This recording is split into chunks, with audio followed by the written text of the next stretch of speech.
پڑھ رہے ہیں عبارت کو، کسی اور کا نمبر نہیں آ رہا؟ صحیح، میرا وہ مقررہ حصہ بھی باقی ہے. اچھا چلو. بالسند المتصل منا إلى الإمام الهمام الحافظ الحجة أبي الحسين مسلم بن الحجاج بن مسلم بن وفد بن كوشاد القشيري النشابوري رحمه الله تعالى ومتعنا بعلومه وبركاته آمين.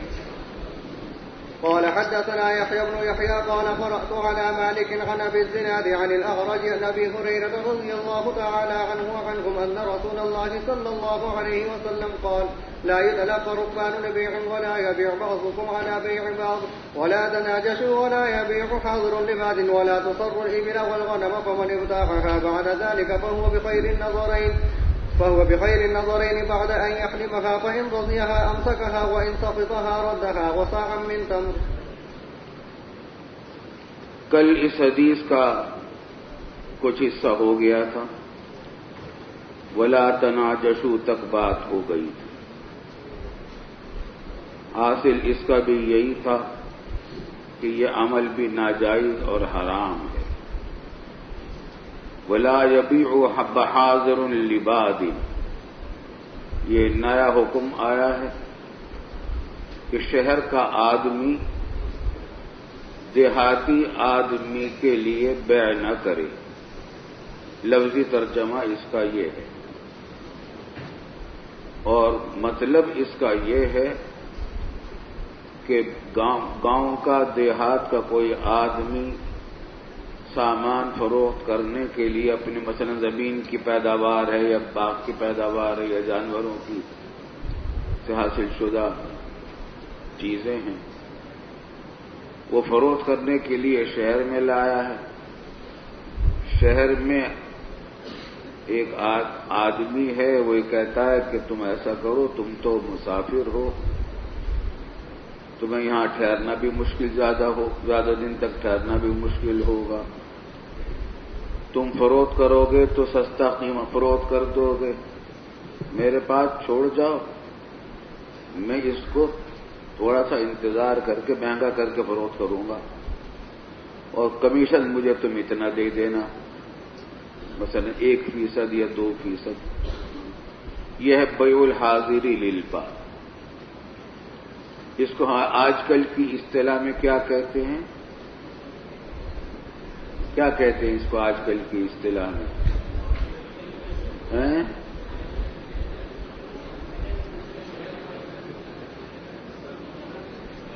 کون بول رہا ہے؟ کوئی بتایا؟ کون بتایا گا؟ ہاتھ اٹھا رہا؟ کوئی نہیں ہاتھ اٹھا رہا، کوئی نہیں اٹھا رہا.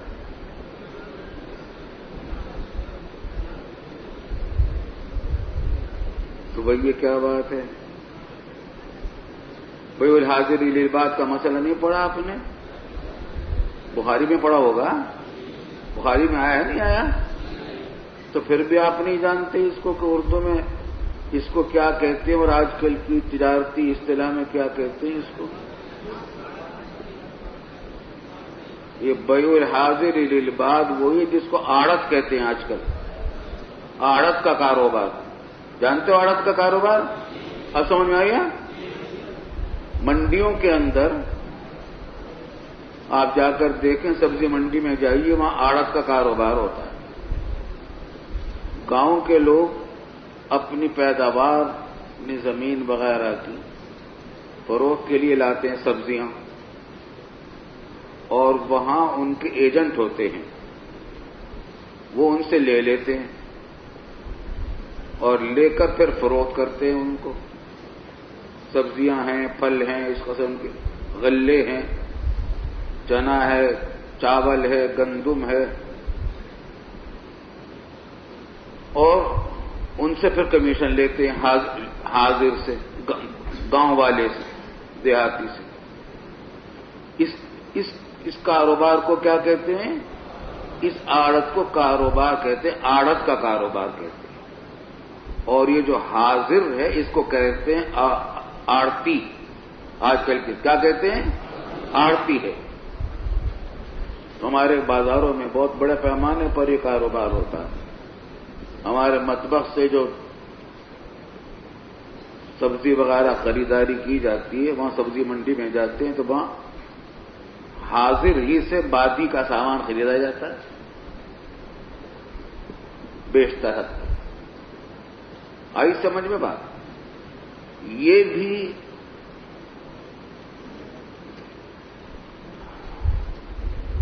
مہنگائی بڑھانے کا اور سرمایہ داری نظام کو فروغ دینے کا ایک بڑا ذریعہ ہے، بڑا ذریعہ بن جاتا ہے۔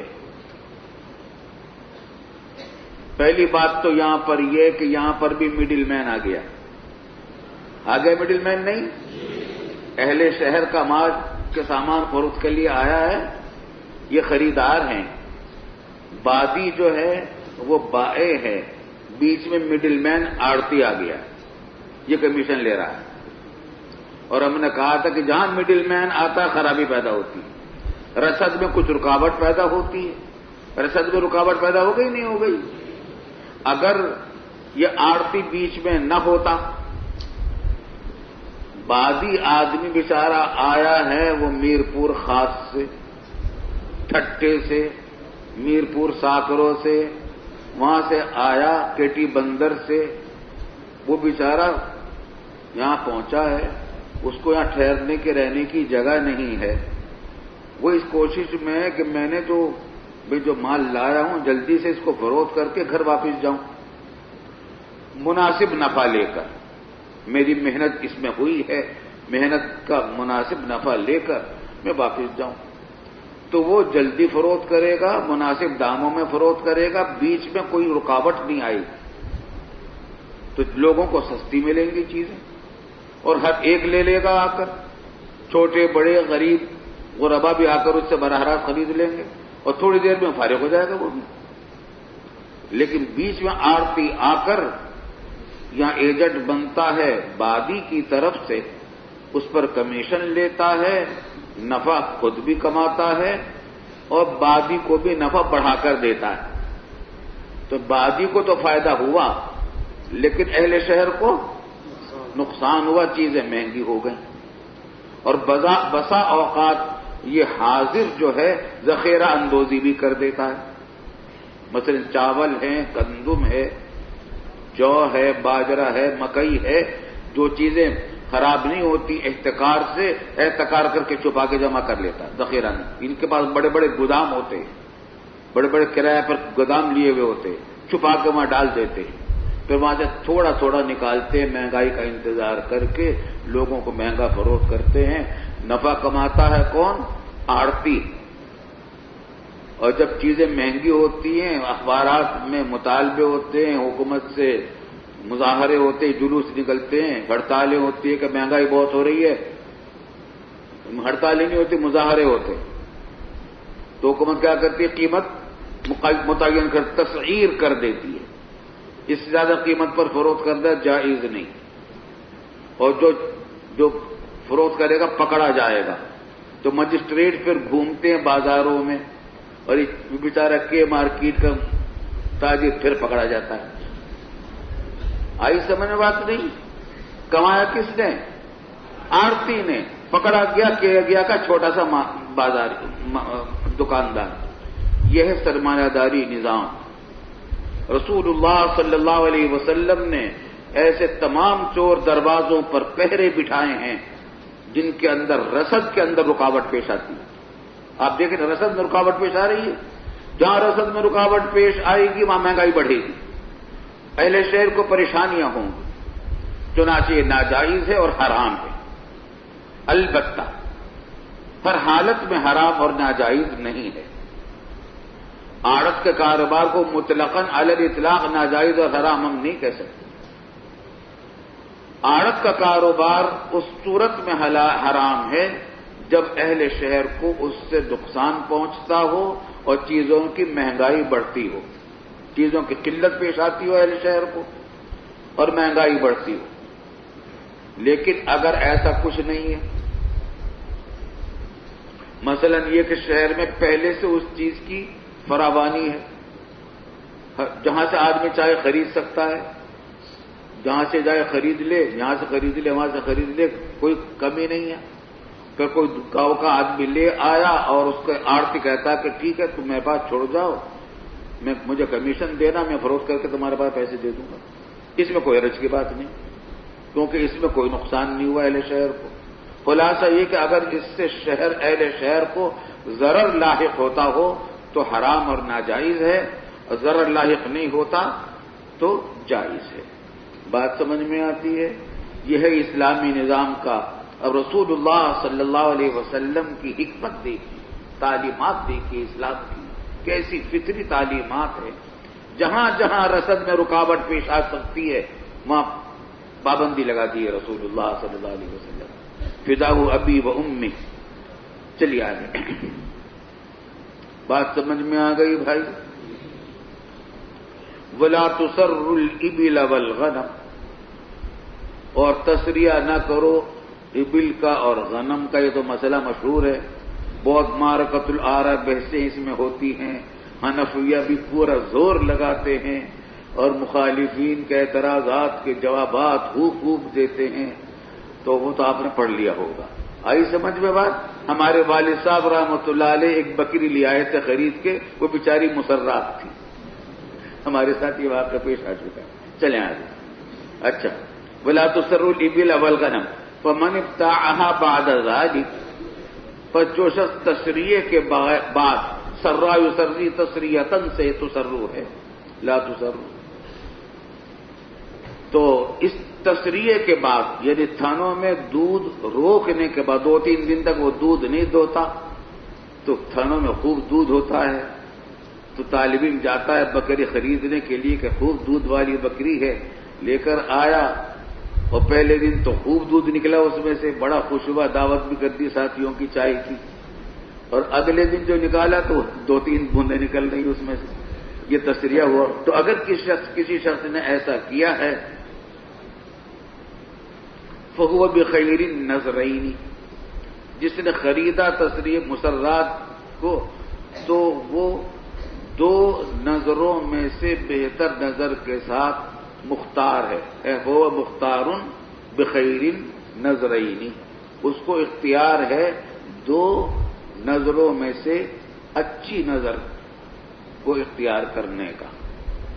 نظر سے کیا مراد؟ رائے، کہ 2 رائے ہو سکتی ہیں کہ یا تو وہ اس کو بے کو برقرار رکھے اور گائے کو بکری کو اپنے پاس رکھ کے سوچے کہ چلو اتنا دودھ تو نکل ہی آتا ہے کہ 1 پیالی چائے کی اس سے بن سکتی، گزارا کر لوں گا. رکھ لیا تو ٹھیک ہے، رکھ لے. نظرین کی تفسیر آ گئی. بعد ان یحلوبھا، بعد اس کے کہ اس نے دودھ دوہ لیا تھا. فإن رضیھا امسکھا، بس اگر وہ راضی ہے اتنے ہی دودھ پر، اس بکری پر راضی ہے اتنی تھوڑی دودھ کے باوجود، تو اس کو روک لے اپنے پاس، بے کو برقرار رکھ کے. وإن سخطھا، اور اگر وہ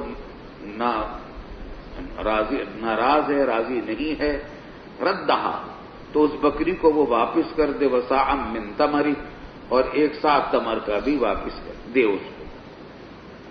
یہ 7 تمر کا کس وجہ سے دیا جاتا ہے؟ وہ جو دودھ اس نے نکالا ہے اس کے عوض میں 1 سا تمر کا دے دے. یہی مسئلہ معرکۃ الآراء ہے کہ دودھ چاہے وہ تھوڑا ہو یا زیادہ ہو، بکری کا ہو یا گائے کا ہو، بھینس کا ہو یا اونٹنی کا ہو، ہر صورت میں 1 ہی سا تمر کا اس کو اس دودھ کے عوض میں دیا جاتا ہے.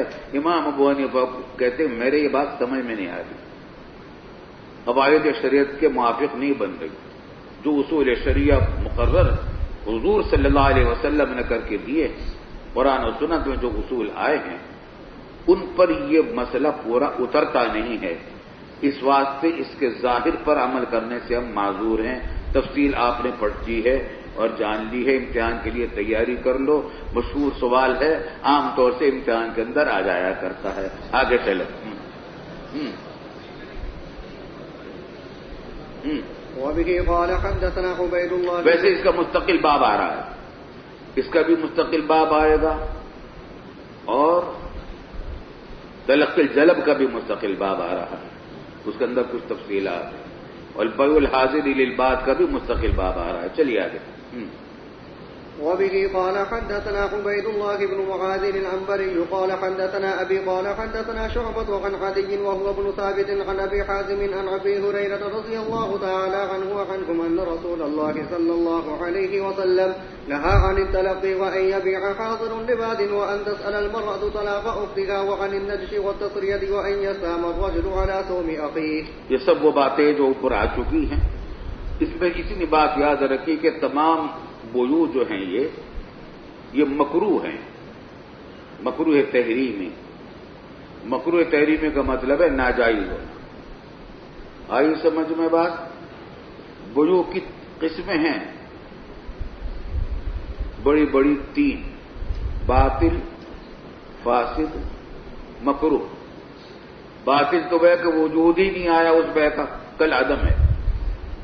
بے فاسد جو ہے وہ بے منعقد ہو گئی ہے لیکن اس کا فسخ واجب ہوتا ہے اور اس میں کچھ مزید احکام ہیں. مکروہ میں یہ ہوتا ہے کہ بے منعقد تو ہو گئی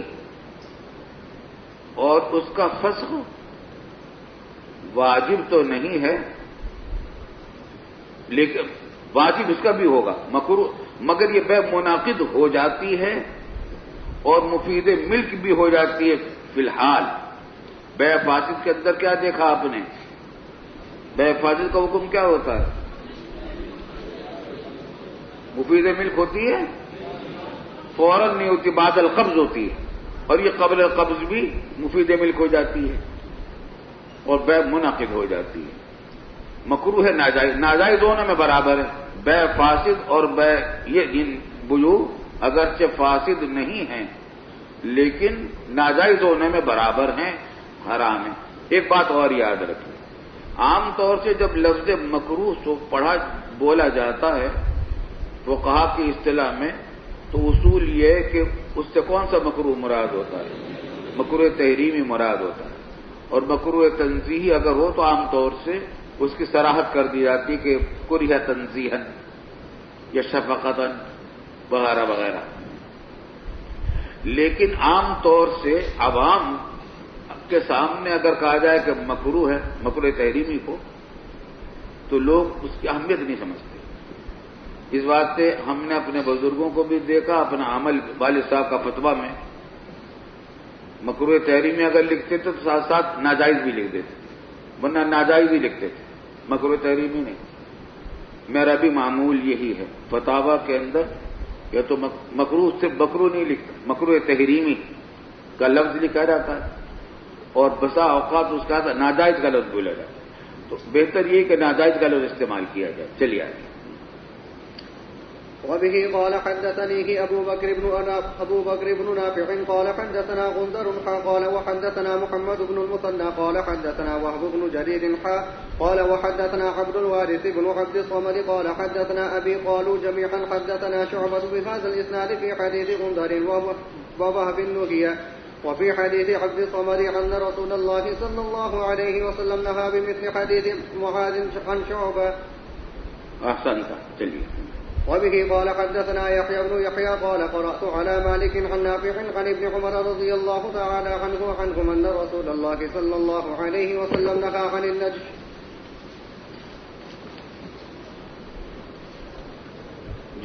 باب تحريم تلقي الجدب. وبه قال حدثنا نجش کے اصل معنی دھوکے کیا آتے؟ تو یہ جو اصطلاحی نجش ہے اس کے اندر بھی دھوکہ ہے. جی. وبه قال حدثنا أبو بكر بن أبي شيبة قال حدثنا ابن أبي زائدة قال وحدثنا ابن المثنى قال حدثنا يحيى يعني ابن سعيد قال وحدثنا ابن نمير قال حدثنا أبي كلهم عن عبيد الله عن نافع عن ابن عمر رضي الله تعالى عنهم أن رسول الله صلى الله عليه وسلم نهى أن تتلقى السلع حتى تبلغ الأسواق. وهذا لفظ ابن نمير. وقال الآخران إن النبي صلى الله عليه وسلم نهى عن التلقي. احسنت. رسول اللہ صلی اللہ علیہ وسلم نے نہیں فرمائی اس بات سے کہ تلقی کی جائے سلع. سلع جمع ہے سلعتن کی. سلعہ کہتے ہیں سامان تجارت، اور تلقی سے مراد یہ ہے کہ تلقی کا معنی وصول کرنا، مراد اصطلاحی جو معنی ہے وہ یہ ہیں جو تفصیل سے گزر چکے ہیں کہ شہر سے باہر جا کر قافلے تجارت سے ملتا ہے کوئی آدمی اور اس سے یہ کہتا ہے کہ جو سامان تم شہر میں لے جا رہے ہو کیوں تکلیف کرتے ہو، بیکار ہوٹل میں ٹھہرنا پڑے گا، وقت ضائع ہوگا، اور میں تمہارے ساتھ آسانی کا معاملہ کرتا ہوں اور تمہارا مال یہیں خرید لیتا ہوں۔ کہے بھائی بہت اچھا، جزاک اللہ، تو وہ وہیں ان کو فروخت کر دیتا ہے۔ آئی سمجھ میں بات، یہ تلقی ہے۔ اس سے منع فرمایا رسول اللہ صلی اللہ علیہ وسلم نے، حتی تبلغ الاسواق، یہاں تک کہ وہ سلع پہنچ جائیں، مال ہائے تجارت بازاروں تک پہنچ جائیں۔ وہذا لفظ ابن نمیر وقال الاخران، باقی جو دو حضرات ہیں راوی، انہوں نے ان کے الفاظ یہ کہ ان النبی صلی اللہ علیہ وسلم نہا عن التلقی، ماتا ان یتلقى السلع۔ امام مسلم رحمۃ اللہ علیہ کی یہ غایت درجہ احتیاط ہے کہ الفاظ کی روایت کے الفاظ میں انتہائی احتیاط برتتے ہیں، ایک ایک فرق کو واضح فرماتے ہیں۔ اگلی روایت اور پڑھ لیجیے۔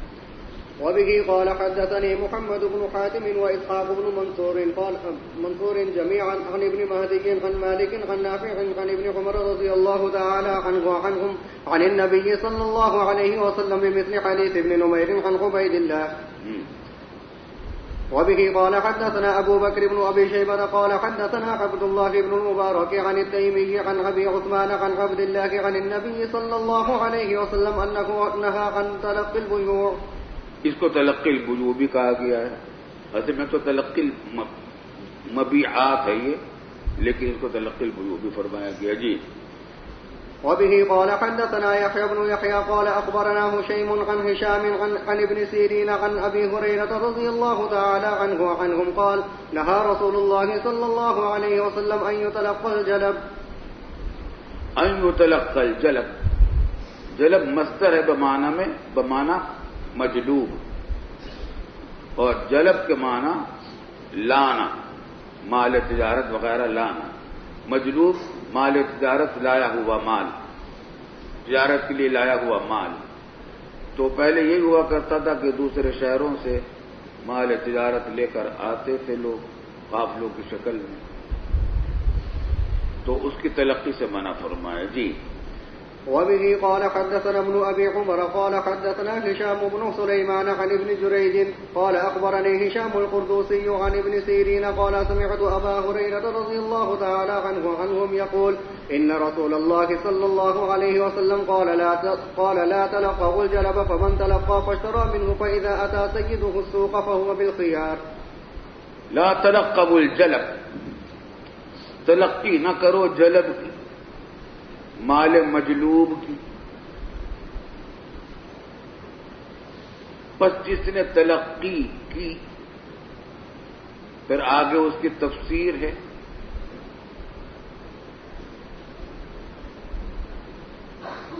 اور تفصیل ہے، فاشترى منہ، بس اس سے خرید لی اس نے، صاحب الجلب سے مال خرید لیا۔ فَإِذَا أَتَى سَيِّدُهُ السُّوقَ فَهُوَ بِالْخِيَارِ، جب اس جلب کا سید سے مراد مالک، وہ قافلہ ہوتا ہے تجارت کا، مال تجارت لانے والوں کا، ان میں کوئی سید ہوتا ہے، مراد مالک۔ جب وہ بازار میں آئے گا، چاہے وہ اکیلا ہی ہو، قافلہ نہیں، اکیلا ہی ہے، اپنا مال لے کر آیا۔ وہ قربانی کے زمانے میں جانور بہت آتے ہیں دوسرے شہروں سے، اور دو راستوں سے آتے ہیں، بھینس کالونی سے اور چوراب گٹ سے۔ تو جب اس کا سید بازار میں آئے، اب اس کو اختیار ہے کہ چاہے بے کو باقی رکھے یا فسخ کر دے۔ آئی سمجھ میں بات؟ ذرا اس کی سمجھ لیجیے بات۔ تلقی البیوع سے اور تلقی رکبان سے اور تلقی جلب سے الفاظ مختلف ہیں. ممانعت میں مقصود کیا ہے، وجہ کیا ہے؟ ایک وجہ تو ہم بتا چکے ہیں آپ کہ اہل شہر کے لیے گرانی کا سبب بن جاتی ہے یہ تلقی. بات سمجھ میں آتی ہے؟ اور مشکلات کا سبب بنتی ہے، ضروری اشیاء کی قلت کا سبب بنتی ہے. وہی مڈل مین بیچ میں آ گیا، رسد میں رکاوٹ پڑی. اس کے اندر بھی یہاں تفصیل یہ ہے کہ اگر اس نے دھوکہ بازی نہیں کی خریداری کرنے والے نے، دھوکہ بازی کی تفسیر ہم بعد میں کریں گے، کوئی دھوکہ بازی نہیں کی، جھوٹ نہیں بولا اور تلقی الجلب اس نے کر لی، اور شہر میں اس چیز کی کوئی قلت نہیں ہے، فراوانی ہے، اور اس کی وجہ سے اشیاء میں کوئی قلت بھی پیدا نہیں ہوگی، نہ مہنگائی بڑھے گی. تو جس طریقے سے بیع الحاضر للباد میں اگر ضرر نہ ہو تو وہ جائز ہوتی ہے، اسی طریقے سے تلقی الجلب بھی اگر ضرر نہ ہو تو جائز ہوتی ہے. امام ابو رحمۃ اللہ علیہ کا مذہب میں آپ کو یہ بتلا رہا ہے. لیکن اگر ضرر لاحق ہوتا ہو تو ناجائز ہوتی ہے. اور ناجائز ہونے کی ایک صورت اور بھی ہے، اور اس میں مقصود بازار کے لوگوں کو نقصان سے بچانا ہے، اور دوسرا مقصود پھر صاحب الجلب کو نقصان سے بچانا ہے. وہ کس طرح؟ بازار کے لوگوں کو، تاجروں کو نقصان سے بچانا. وہ یہ کہ جب ایک ہی تاجر جا کر سارا مال خرید لے گا تو باقی جو تاجر بیٹھے ہوئے ہیں یہاں وہ تو ہاتھ ہاتھ رکھ کے بیٹھے رہ گئے، ان کے حق تلفی ہوگی. اس واسطے یہ ناجائز ہوگا. لیکن یہاں پر بھی وہی بات ہے کہ اگر ان کو نقصان پہنچا ہے تو ناجائز ہوگا، نہیں نقصان پہنچ رہا، فراوانی ہونا اشیاء کی، دکانداروں کے پاس وہ مال پہلے سے کافی موجود ہے تو کوئی رکاوٹ نہیں ہوگی. تیسرا مقصد خود صاحب الجلب کو نقصان سے بچانا ہے. اب تک دو مقصد سامنے آئے. کیا؟ اہل شہر کو مہنگائی اور قلت اشیاء سے بچانا. دوسرا کیا؟ تاجروں کو اپنے تجارت کے معاملے میں رکاوٹ پڑنے سے بچانا. تیسرا مقصد خود صاحب الجلب کو جو مال تجارت لے کر آیا ہے اس کو نقصان سے بچانا ہے. وہ کیا کہ تلقی الجلب والا، تلقی کرنے والا شہر سے باہر جا کر اب لاکھوں روپے کا جانور لے کر آ رہا ہے بیچارہ، گائے وغیرہ، بھینس کا آلودی یا سوراب گوٹ پر جا کر وہ کہتا بھائی تمہارے پاس 100 گائیں ہیں، میں خرید لیتا ہوں. اور تم لائے ہو شہر میں تو گائیں بھری پڑی ہیں، جگہ جگہ گائیں کھڑی ہوئی ہیں، خود بک رہی ہیں، اور زیادہ سے زیادہ اتنی قیمت میں بک رہی ہیں. اور بولنے والا جو ہے وہ ظاہر دیندار معلوم ہوتا ہے، وہ بیچارہ اعتماد کر لیتا ہے کہ بھائی بڑا خیر خواہ ہے، کسی نے یہیں سے خرید لیا مجھ سے مال، اچھا ہوا میں وہاں نہیں گیا. بلکہ بعض اوقات تو وہ یہ کہتا ہے کہ میاں شہر کے اندر تو جانور بہت سستا ہو رہا ہے، تم بیکار لے آئے، کیوں لے آئے یار، بڑا افسوس ہے، بڑا نقصان اٹھایا تم نے، تو یہ تم تو بہت، یہ جانور تو بہت سستے بک رہے ہیں. وہ بیچارہ پریشان ہو جاتا ہے. اچھا بھائی مشورہ دو کیا کروں؟ بھائی چلو تمہارے ساتھ اگر رعایت کرو میں خرید لیتا ہوں، چلو تمہارے ساتھ، اور اتنے میں خرید لیتا ہوں. کہتے بھائی بہت بہت شکریہ، جزاک اللہ. اب جب بازار آئے گا وہ جلب والا، اس کو پتہ چلے گا کہ جو گائے اس نے مجھ سے 30,000 روپے میں خرید دیے، وہ گائے تو اب 35,000 میں بک رہی ہے، تو نقصان ہوا نہیں جلب صاحب الجلب کو. تو اس نقصان سے بچانا بھی مقصود ہے. جب یہ بات سمجھ میں آ گئی، اب یہ دیکھیے کہ اگر کسی نے تلقی جلب کی اور وہ بازار میں آیا مالک اس کا جلب کا، اور وہاں آ کر اس کو بھاؤ معلوم ہوا بازار کا جو صحیح بھاؤ ہے، اب اس کو اختیار ہوگا کہ چاہے وہ بیع کو پھنس کر یا رکھے. کیونکہ نقصان ہو رہا ہے. آئی سمجھ میں بات؟ سمجھ میں آتی ہے بات؟ تو خلاصہ یہ ہے، امام ابو حنیفہ رحمۃ اللہ علیہ کے نزدیک اس کا عدم جواز تین صورتوں میں، نقصان ہوتا ہو اہل شہر کو یا مارکیٹ کے تاجروں کو، یا نقصان ہوتا ہو صاحب الجلب کو. اور وہ کب ہوتا ہے کہ دھوکہ دے، تلقی کرنے والا دھوکہ دیتا ہے، جھوٹ بولتا ہے. تو ان تمام صورتوں کے اندر یہ بیع ناجائز ہوگی اور ممنوع ہوگی. البتہ یہ جو بات کہی گئی ہے کہ اختیار ہوگا، یہ امام ابو حنیفہ رحمۃ اللہ علیہ کے ظاہر مذہب کے خلاف ہے. بالخیار جو ہے نا کہ اس کو اختیار ہوگا فسخ بیع کا. علامہ ابن الامام رحمۃ اللہ علیہ جو شارح ہدایہ کے، وہ کہتے ہیں کہ یہ بات ہمارے دل کو نہیں لگتی کہ حنفیہ کہتے کہ اس کو خیار نہیں ہوگا. حنفیہ کہتے امام ابو حنیفہ کا اصل مذہب کیا ہے؟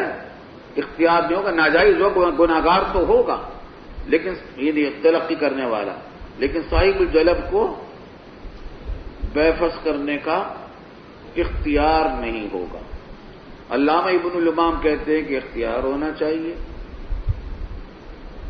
آئی سمجھ میں بات؟ بلکہ بیع کو فاسد ہو جانا چاہیے.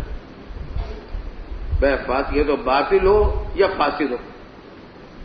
لیکن ملا علی قاری نے بڑا اچھا جواب دیا، وہ یہ کہ اس حدیث سے خود یہ پتہ چل رہا ہے کہ بیع فاسد نہیں ہوتی، یہ مکروہ ہوتی ہے. ارے تمہاری نا باتیں نہیں آتی. وہ کیسے؟ ان کا کہ وہ بالخیار، بیع فاسد میں فسخ بیع کا اختیار ہوتا ہے یا وجوب ہوتا ہے؟ وجوب ہوتا ہے. اور معلوم ہے کہ یہاں بیع منعقد ہو گئی جبھی تو اس کو خیار دیا جا رہا ہے. تو امام ابو حنیفہ رحمۃ اللہ علیہ کے نزدیک یہی ہے کہ بیع منعقد ہو جاتی ہے. آئی سمجھ بات؟ اور فاسد بھی نہیں ہوتی. البتہ ایسا کرنا ناجائز گناہ ہے. رہ گئی یہ بات کہ وہ بالخیار جو آگے لفظ آ رہا ہے کہ اس گناہ کی نقصان کی تلافی کیسے ہوگی. امام ابو حنیفہ رحمۃ اللہ علیہ کے مذہب میں یہ کہ اس کو اختیار نہیں ملے گا. بعض دوسرے فقہاء نے تفصیل کی ہے کہ بعض صورتوں میں اس کو اختیار ملے گا، بعض کو نہیں ملے گا، مگر اس میں لمبی تفصیل ہے، وہ انشاءاللہ پھر بیان ہوگی. بس اب بات اتنی رہ گئی ہے کہ وہ بالخیار کا مسئلہ جو ہے یہ ہے غور طلب. امام ابو حنیفہ رحمۃ اللہ علیہ کا اصل مذہب یہ ہے کہ بیع کو فسخ کرنے کا صاحب الجلب کو اختیار نہیں ہوگا. حدیث میں کہا جا رہا ہے کہ اس کو اختیار ہوگا. آئی تو اشکال کی بات ہے، یہ انشاءاللہ پھر بیان ہوگا. اب تو سبق ہفتے ہی کو ہوگا، ہمارا اب سفر ہے ابھی فوراً.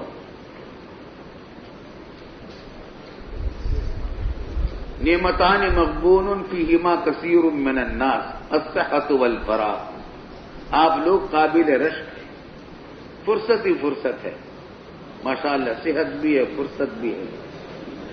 اور ابھی ہم اتنے لمبے سفر سے آئے ہیں اور اب ہمیں پھر سفر ہے. اللہ تعالیٰ آسان کرے.